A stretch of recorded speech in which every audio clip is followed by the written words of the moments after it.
जय हिंद फ्रेंड्स। मेरा नाम अजीत सिंह और आप मेरा यूट्यूब चैनल देख रहे हैं दद्दा की खरी खरी। आज शाम को, बल्कि शाम को नहीं, वो कह लीजिए रात को करीब लगभग 9 साढ़े 9 बजे मैं ना अपनी इवनिंग वॉक के लिए गया था।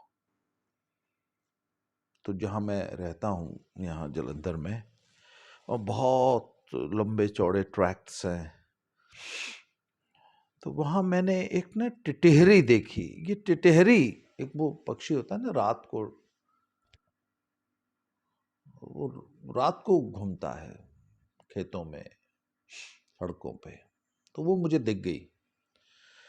तो टिटहरी से मुझे साहब एक कहानी याद आ गई। वो मैंने सोशल मीडिया पे एक वीडियो देखा था, और मुझे लगता है कि जो टिटहरी होती है ना, ये धरती का सबसे फियरलेस प्राणी है, और अपने बच्चों की रक्षा के लिए ये किसी भी हम्म, हद तक लड़ सकती है, किसी भी हद तक जा सकती है।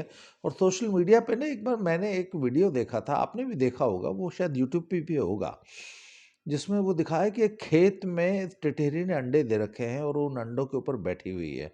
और वो खेत में जो किसान है, वो शायद ट्रैक्टर या हार्वेस्टर कंबाइन टाइप का कोई जो है वो गाड़ी लेके वो उस टिटहरी के ऊपर से निकल रहा है। तो वो पहले वो टिटहरी को के सामने जाके गाड़ी रोक देता है, ट्रैक्टर या वो हार्वेस्टर जो भी था, और वो ये कोशिश करता है कि टिटहरी उड़ जाए वहां से, पर वो चूंकि वहां उसके अंडे हैं इसलिए वहां से वो उड़ती नहीं है।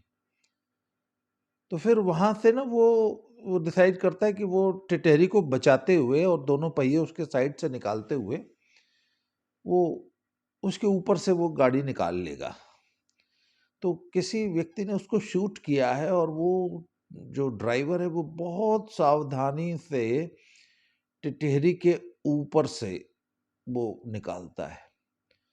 और जब टिटहरी के ऊपर वो इतना बड़ा, इतनी बड़ी, एक विशालकाय मशीन आ रही है, वो टिटहरी देख रही है, इसके बावजूद वो वहां से अपने अंडों के ऊपर से हिलती नहीं है। वो गाड़ी आधी निकल जाती है। फिर एक स्टेज ऐसी आ जाती है कि वो जो उस गाड़ी का नीचे का एक हिस्सा है, वो ऑलमोस्ट टिटहरी को टच कर रहा है, ऑलमोस्ट टचिंग। और ड्राइवर ने भी बहुत सावधानी से उसके ऊपर से अपनी वो गाड़ी निकाली है, और एक जगह वो हल्का सा उसको टच भी करती है। तो जब वो टच करती है तो टिटहरी बाकायदा प्रतिरोध करती है कि "ए, खबरदार, मुझे छूना नहीं"। और उसकी उस आवाज में ना बाकायदा प्रतिरोध है। आप वो वीडियो ढूंढ के कोशिश कीजिएगा अगर मिल जाए तो। और फिर उसके बाद वो ड्राइवर सफलतापूर्वक वो गाड़ी उसके ऊपर से निकाल देता है, और टिटहरी फिर भी अपने अंडों के ऊपर बैठी रहती है। ये मैंने अपनी आंख से देखी है वीडियो। कोई मेरा मित्र उसको निकाल के अगर उसका लिंक डाल सके तो बहुत अच्छा रहेगा। तो सब मैं ये मुझे ना वो कहानी याद आ गई। वो आज शाम को जब मैंने टिटहरी देखी, उसके बाद फिर मुझे इसी से मिलती जुलती एक और कहानी याद आ गई, फिर एक तीसरी आ गई। तो मैं ना ऐसे ही चलते चलते मेरे मन में विचार आते हैं। मैं अपनी फेसबुक पोस्ट भी ऐसे ही लिखता था, और मैं अपनी ये जो आजकल वीडियोस बनाता हूँ, तो मुझे अपनी वीडियोस बनाने के आइडियाज भी ऐसे ही मिलते हैं, वो मैं उनको अपने दिमाग में नोट कर लेता हूँ। तो इस टिटहरी की कहानी के बाद फिर मुझे एक और कहानी याद आ गई कि हॉलीवुड की एक बहुत ही मशहूर, वेरी सेलिब्रेटेड, और उन्हें हॉलीवुड की महानतम अभिनेत्री माना जाता है, मैरिल स्ट्रीप। उनकी एक फिल्म याद आ गई। मैरिल स्ट्रीप की सब खूबी यह है कि उनको अपने पूरे करियर में, आज वो 72-74 साल की हैं मैरिल स्ट्रीप, और उनको अपने करियर में कुल 21 बार एकेडमी अवार्ड, मतलब ऑस्कर्स के लिए नॉमिनेट किया गया, बेस्ट एक्ट्रेस या बेस्ट एक्टर या एक्टर इन सपोर्टिंग रोल। और उसमें से 3 बार उन्होंने ऑस्कर जीता है। इसके अलावा कुल जमा 32 बार उन्हें गोल्डन ग्लोब अवार्ड के लिए नॉमिनेट किया गया, जिसमें से 8 बार उन्होंने वो जीता है। मतलब ऐसी सेलिब्रेटेड एक्टर हैं मेरिल स्ट्रीप। तो उनकी एक फिल्म मुझे याद आ गई। फिल्म का नाम है सोफीज चॉइस। 1982 में ये फिल्म आई थी। तो उस फिल्म की कहानी यह है कि जो उसमें मेरिल स्ट्रीप है ना, उन्होंने एक पोलिश इमिग्रेंट का रोल किया है, जो कि हॉलोकास्ट, जो सेकेंड वर्ल्ड वॉर की जो कहानी है उसकी वो सर्वाइवर है, हॉलोकॉस्ट की। और उसमें एक दृश्य है।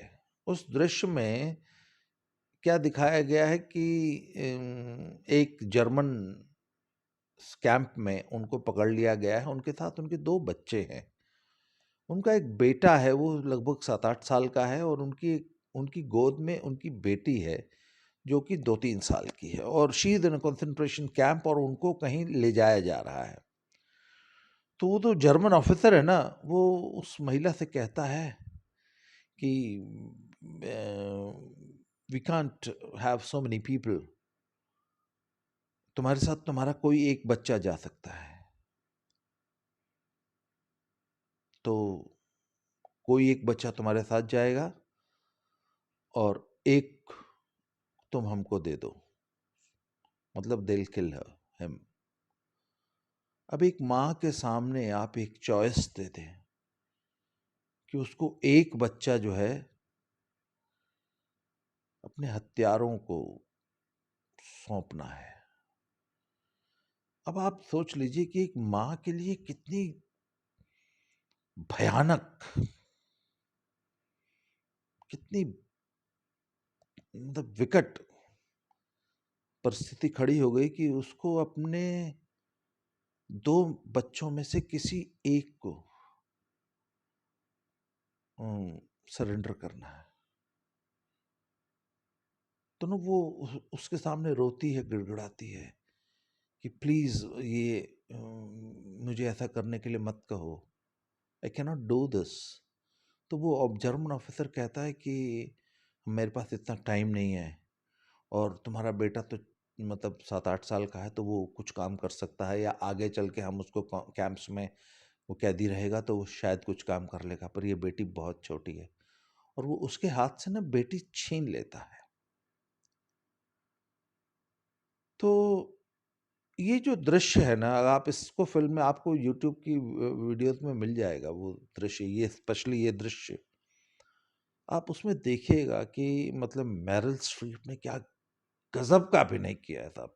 मतलब अगर मुझे आज पूछा जाए ना कि फिल्म इतिहास में मुझे जो सबसे प्रभावशाली सीन, कोई दृश्य लगता है, तो सोफीज चॉइस में ये मेरिल स्ट्रीप का ये वाला दृश्य है कि एक माँ को ये बोला जा रहा है कि अपने 2 में से एक बच्चे को हमको दे दो मारने के लिए, और उसको ये चॉइस लेनी है।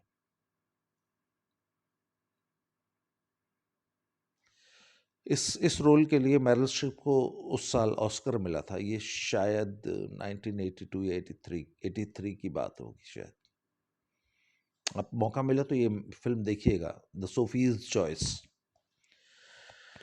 तो साहब इसके बाद फिर मुझे एक और कहानी याद आ गई कि मैं आजकल वो कनाडा में जो हमारे पंजाबी बच्चे ना कनाडा जा रहे हैं विभिन्न तरीकों से, तो उसमें मैं एक वीडियो देख रहा था। उसमें वो बता रहे थे कि ये जो डंकी लगा के पनामा के जंगलों से होते हुए पैदल जो ये लोग इलीगली अमेरिका में घुसने की कोशिश करते हैं ना, तो उनको कितनी भयंकर, कितनी भयानक, कितनी विकट परिस्थितियों का सामना करना पड़ता है।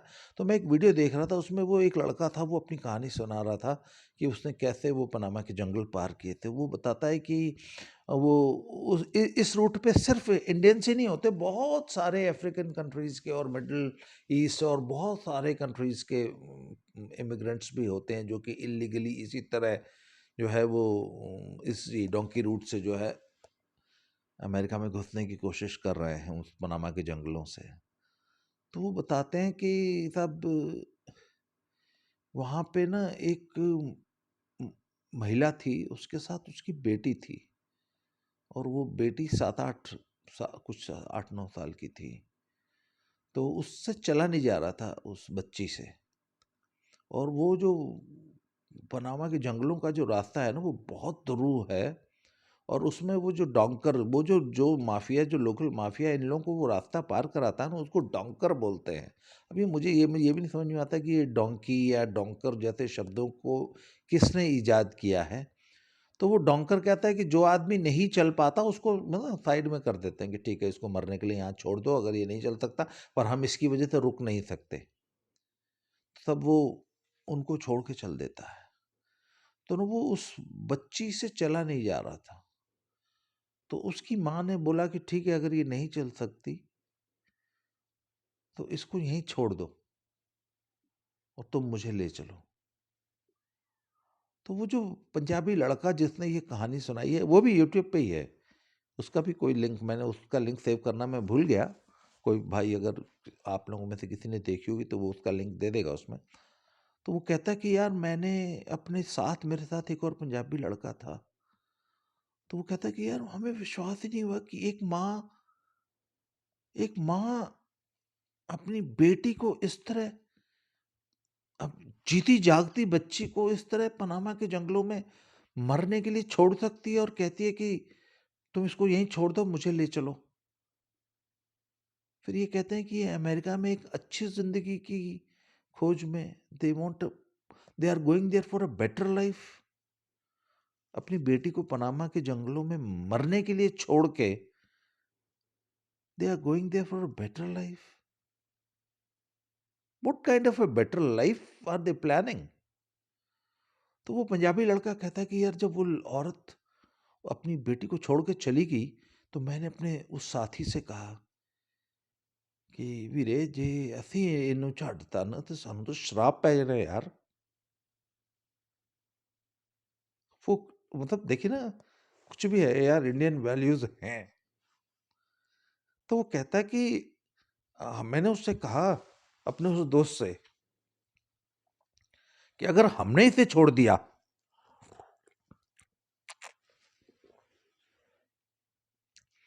तो हमें तो श्राप लगेगा। Then we took that girl.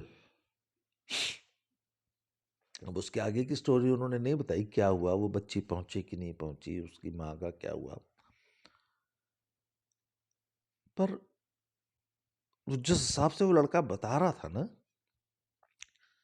कि वो माँ अपनी बेटी को छोड़ के चली गई, and then we took the girl. अब उस जंगल में जहां आदमी खुद ही इतना मरा हुआ, थका हुआ होता है, वो एक बच्ची, 8-9 साल की बच्ची को उठा के कैसे चले होंगे, क्या किया होगा, मुझे ये स्टोरी नहीं मालूम है। But they decided not to abandon the girl in the jungles and they took her with them. तो ये 3 कहानियां मैंने आज के इस एपिसोड में पिरो दी हैं। कंक्लूजन आप लोग खुद निकालिए। आज के लिए इतना ही। बहुत बहुत धन्यवाद। Thank you.